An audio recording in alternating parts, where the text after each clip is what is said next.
Houston Rockets have won 10 of their last 11 games, and they are slowly creeping into the play-in tournament, just one game behind the 10th-seeded Golden State Warriors. Helping them lead the way has been Jalen Green. The last 5 games, he has been averaging 32.4 points. Pretty impressive. Got the drawing there.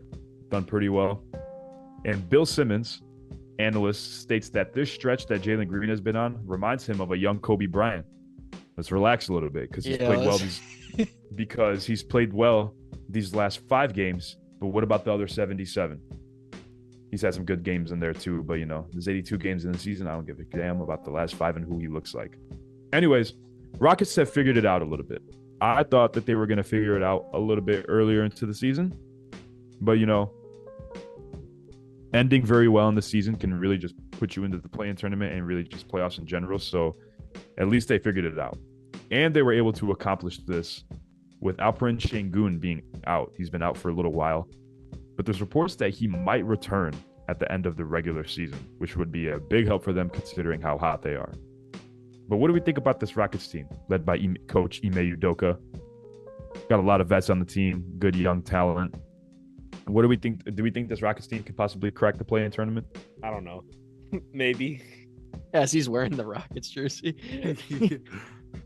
I would say for sure, man. I think they're for sure going to crack in. This is the perfect time to get hot. These games matter arguably more than any other games in the season. And Victor, I want you to run the tape back of when I said I'm buying stock in this team at the beginning of the season. That was probably episode 1. I'll help you find it later. But I called it. They're finally showing the potential they've had all freaking year. And I'm ready for the Rockets to make it in the play-in tournament. Who are they facing right now if they go into the play-in tournament? Is it going to be, because 10 plays 7, right? Is that how it works? 10 plays 7? I always thought 7 played 8 and 9 played 10. Yeah, I think that might be how it is. Okay. That makes sense. So they would play the Lakers. Play the Lakers. Ooh. Well, all right, man. All I said was they'll crack the play-in. No. I didn't say they'd make the playoffs. I said they'd crack the play-in. They'll be in the play-in. Count on that. By the way, for anyone watching, this is a Jay Sean Tate jersey. If you're a Rockets fan and you don't know who that is, you need to stop watching this podcast. That's the GOAT. Yeah, This is a Harden jersey. I'm going to be honest, man. Days. I'm not high on the Rockets like you are. Yeah, Jalen Green's has been playing good. But the Warriors, man, I don't think you can count them out yet. I still think that's a team that is going to be a team that you have to count in every year for playoff contention until Steph Curry retires. I know this has not been like the best year for the Warriors, but I still don't think they're done yet. Do I think they're going to go to the playoffs? No. But shout out Jalen Green, man. He's been having an insane stretch after having a kid. And as every NBA player does when they have a kid, they start going off. So as soon as you find out the news, bet they're over. Best advice I can give you. I'm not a financial advisor, but I like his handle. He's been able to stop on a dime. He's not afraid to shoot it deep and has a lot of confidence. He's attacking the rim relentlessly, and he's been improved a lot. But like Kevin said, he hasn't been consistent throughout his career. So hopefully he can remain consistent. Yeah, I'd be hooping like him too if I had a kid with a woman twice my age. It's none of my business though. But earlier on in the season, around the trade deadline, the Nets actually turned down a trade for Jalen Green, including Jalen Green and multiple first-round picks for Mikal Bridges. Do we think they made the right decision? It was 4 first-round picks. It was four first-round picks. Was that offer? And Jalen Green for Mikal Bridges. That's pretty crazy. I would have pulled trigger on that immediately, bro. Oh, absolutely. I don't care how inconsistent Jalen Green is, bro. If you get him in 4 first-round picks, how can you not immediately pull that? Wait, just for Mikal Bridges. Who gets the picks? Brooklyn. All Brooklyn had to give up was Mikal Bridges. Yeah, I'm gonna be honest. I'd like that on Brooklyn's side, but for like Houston's side, I don't think that would have been a good trade. Yeah, shout out Brooklyn, man. Always making the shitty teams look even better. Brooklyn is in a shit situation right now, man. Yeah, they I are. don't know how they're gonna get out of what they're in. They pulled the Celtics shit, but again, arguably worse this time. Remember They don't when have they a had pick till 2028. It's over. Oh, really? Dang, I did not know that. But like, also, just Cam Thomas and Mikal Bridges have just cooled down pretty tremendously over the past few months, and really since the All-Star break. They were playing great in the beginning of the year, but it's kind of just like the beginning of the year hype when we saw Tyrese Halliburton hooping. Look how he's playing now. I'm not saying Tyrese Halliburton's bad at all, but he's cooled off a lot. Maxey from the beginning of the season to right now, you could say he's also cooled off. And I feel like you can say the same with Bridges and Cam Thomas too. Looking back on it, Nets should have definitely pursued that a little bit more. I was gonna say another guy who's completely cooled off is Dorian Finney-Smith, who was previously one of the best 3-and-D players in the league, and all of a sudden forgot how to shoot and play help side defense. So I wanted to bring up to you guys like a thought I just had. Do you think Mikal Bridges is better as maybe second or third option as a team instead of having a team that he's supposed to lead? Absolutely. Absolutely. When he was on Phoenix behind Devin Booker and Chris Paul, kind of having DeAndre Ayton there too, depending if you consider DeAndre Ayton as the third option or fourth option. I really don't know. But Mikal Bridges was so good for that team. Yeah, his stats went up when he first got to Brooklyn. He was playing extremely well. He was averaging, I think, when he first got traded to Brooklyn, in the neighborhood of 23 to 25 points per game.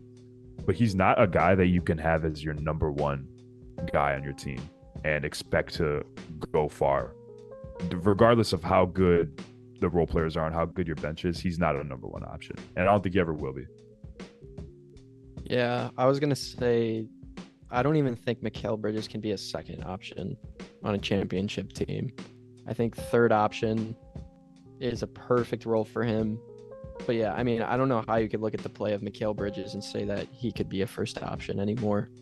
Yeah, that's my opinion. I think he'd be a great third option, but his defense has also fallen off tremendously as well this season, just off the statistics. Yeah, I feel like a part of that though is also just carrying such more of an offensive load too, acting as like a number one option on a team. So I feel like being the third option on a team, he's able to put a lot more effort in on the defensive end and just be able to be like a 3-point shooter on the offensive end, which he is a great 3-point shooter. Solid, not great. I agree with all of those points. I just think that the Nets are really not in a position to acquire a first option kind of guy.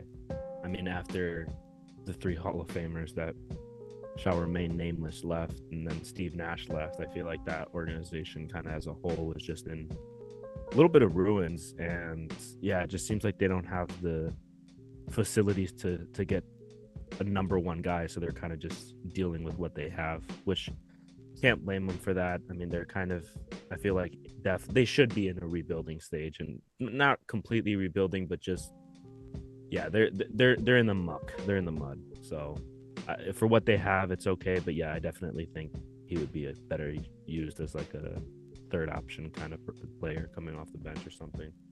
They also did just get rid of Jack Vaughn as well. So there's another issue for them to figure out, is their coaching, their coach. Yeah, I feel like that's been such a horrible issue for the Brooklyn Nets. But back to Rockets. What do you guys think? Jalen Green can keep up this momentum with the consistency he's playing with, or you think he's gonna cool off? They counted my dog out, bro. He's coming back.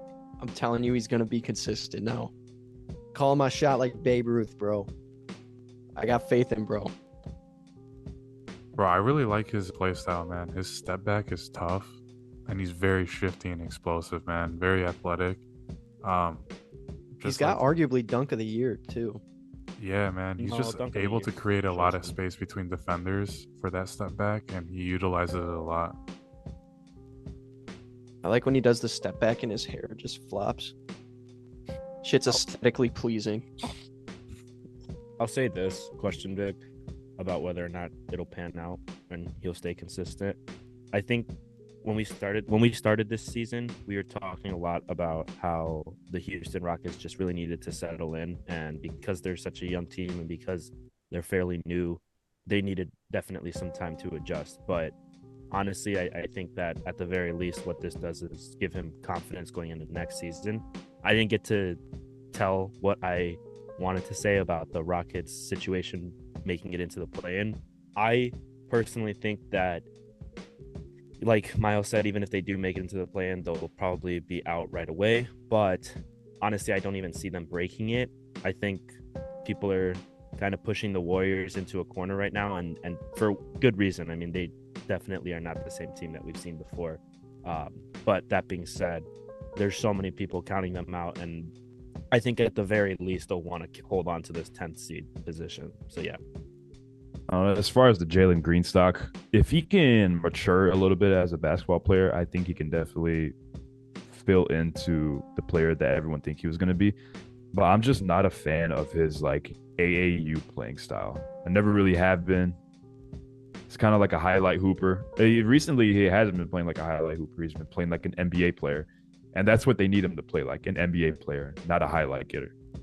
When he plays like that, I mean, look how he's playing. The team's winning games, and they're doing this. They're on this insane run without their best player.